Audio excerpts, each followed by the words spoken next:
Good afternoon, everyone. So, this is the last video on a knife that I've been working on for a while. I've had some progress videos. I shot those short ones here, about 2 or 3 of them, this past week and a little while back. And this is the end of it right here. This is called the harpoon and Bowie knife. Okay, there's the sheath. It is a big knife.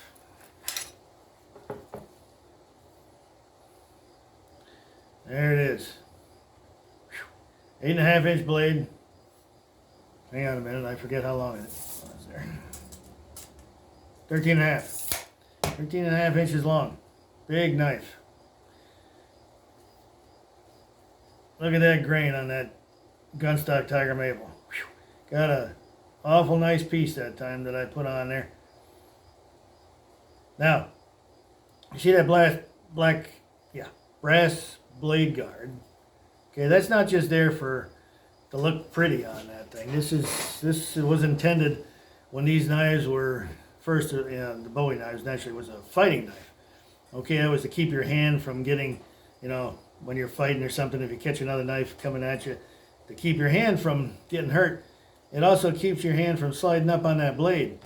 That's kind of important too. Now, as you can see, there's that it's called a choil. I know it's a stupid name, but boy, it works really good. Keeps your hand from,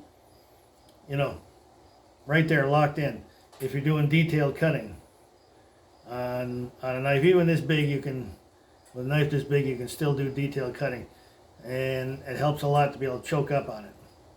Now again, that brass blade guard there is pinned on, okay, with 2 brass pins, and it's silver soldered.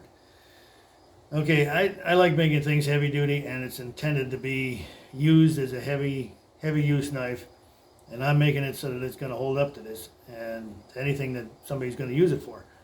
And a knife that big would be used for chopping, all kinds of things like that. Heavy use, and of course, defensive type things if you were ever going to have something like that. Anyhow, and again, these have the loveless bolts. We've talked about that in the past. Very strong handle construction, and this blade is just under a 1/4 inch thick. Really rugged knife. These are hand forged knives, like I've always talked about. I make these by hand on the anvils sitting right here. So you see that dark finish on that? This is made to look old. Okay, what I do is I acid etch the blade, and then I use a couple other different things to make it look old. What happens is when you use carbon steel on acidic foods, or, well, hell, even if you're chopping brush outside, the acid from the vegetation is going to turn carbon steel blackish gray. So I just give it a little bit of a head start, and it looks nice. It gives it that old look, especially on a knife like this that is meant to be a vintage type. By the way, that's another pattern right there. That classic bird's beak on the end. That's another old detail that was added to this knife. Oh, by the way, this one is spoken for. And please, by the way, before I forget, please, if you like my videos, if you like this one, please like and subscribe to my channel.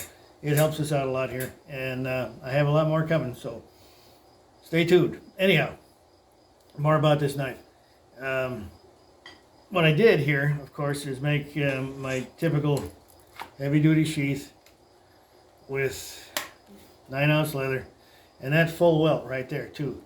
All my sheaths have reinforcing copper rivets, saddle maker's rivets, and double stitching. Okay, that welt, what that does is it keeps, when you go to put the blade back into the knife, if there isn't a welt there, that piece of leather, it's going to cut the stitching.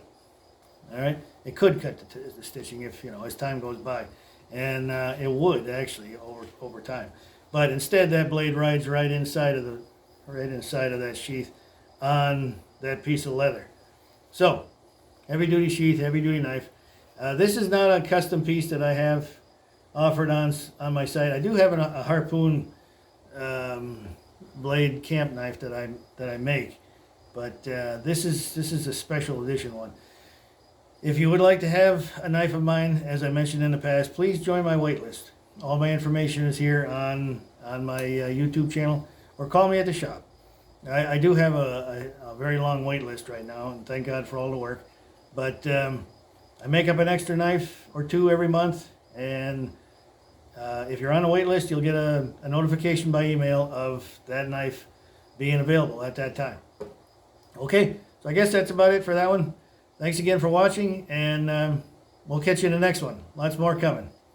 Thanks again.